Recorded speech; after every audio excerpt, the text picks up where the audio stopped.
કચ્છની કોયલ તરીકે જાણીતા ગીતાબેન રબારીને આજે કોઈ ઓળખની જરૂર નથી, કારણ કે આજે તેમનું માત્ર નામ જ તેમની અને કચ્છની ઓળખ બની ચૂકી છે। જોકે હાલમાં તેમના પર દુઃખોનો પહાડ તૂટી પડ્યો છે। તેમના ભાઈ મહેશભાઈ રબારીનું આકસ્મિક અવસાન થતાં તેઓ આઘાતમાં સપડાઈ ચૂક્યા છે।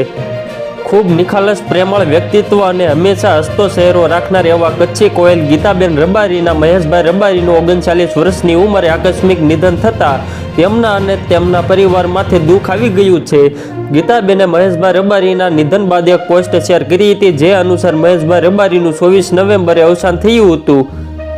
તેમનું બેસણું 27 નવેમ્બરે ટફ્ફર ગામમાં બપોરે 2 વાગ્યાથી 5 વાગ્યા સુધી રાખવામાં આવ્યું હતું। ગીતાબેન રબારીની વાત કરીએ તો તેઓ આજે જ્યાં છે તે મુકામ સુધી પહોંચવા માટે ખૂબ જ મહેનત કરી છે।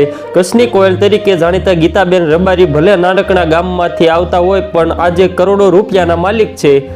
તેમને બાળપણથી જ ગીત ગાવાનો ખૂબ જ શોખ હતો। જ્યારે ગામમાં કોઈના લગ્ન હોય કે પછી કોઈ કાર્યક્રમ હોય તો તેઓ ગીત ગાતા હતા।